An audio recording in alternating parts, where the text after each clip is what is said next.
The Abyss is a society of people who live circled around a giant hole in the earth, either to seek its riches or to explore its depths. The main character, Rico, is one of many orphans whose parents have died during their expeditions, and her life purpose is to become as great as her mother, who was the highest rank of explorer possible, a white whistle. Made in Abyss gives so much, despite not asking much from its viewers. Compared to something like Neon Genesis Evangelion, a metaphor-laden study of interpersonal connections and the psychology of its damaged characters wearing the thin mask of a mecha anime, Made in Abyss lies everything on the table, and what it lies on the table is awesome. Gorgeous landscapes, Lovecraftian monsters, and cute kids are supported by stunning yet simple visuals. It was no surprise to learn that some of the art for this show was made by the same artist who worked on Spirited Away and Ponyo. If it were not for the visuals, the simplicity and occasional slow pacing may have been a bit boring, but as is, the show works masterfully.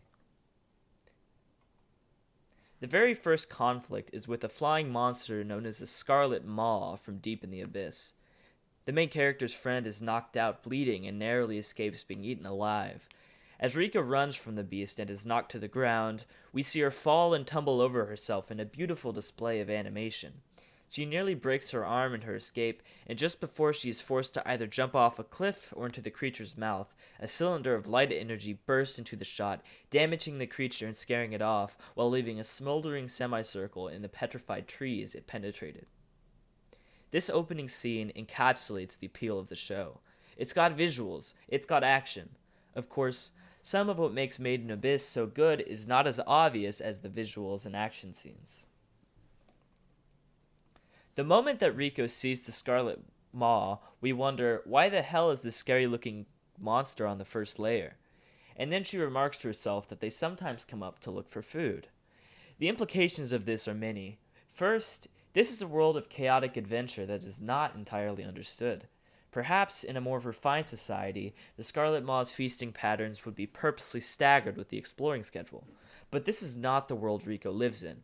Even the first layer of the abyss is an incredibly dangerous place, meaning that sometimes explorers might just die to choosing a bad day to go relic hunting. This, of course, means that the children are sent on frequent journeys that may get them killed. A dark truth. It is also true that the main character and all of her friends are orphans, and work in dangerous child labor simply to profit the orphanage. Although this is a bleak look at their life, this is never dwelt on, and is simply the backdrop for the adventure. Even Rico is not concerned with escaping her horrible existence, and simply wants to become as good an explorer as her mother was.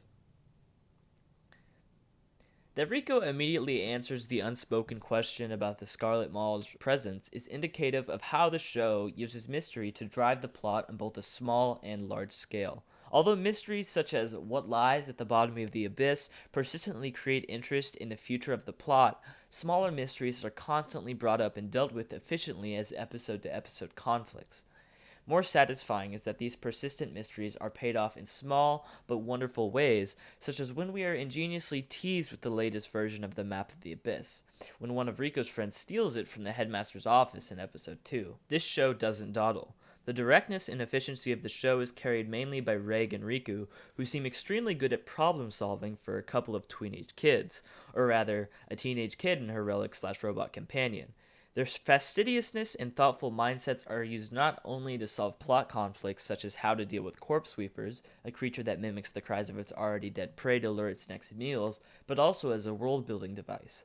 For example, Rico has the idea that a letter she received from the bottom of the abyss was hastily scrawled out, and was thus probably sent multiple times in order to increase the likelihood that one of them would reach the top. This small detail enriches our emotional connection to the explorers below and makes them feel more real. Furthermore, the characters are direct with their emotions and rarely hold anything in. When there's a problem between characters, it is not bottled up in shots of them grimacing silently, but quickly resolves itself in emotional scenes where everyone, including the viewer, is crying. But the show also has a secondary appeal.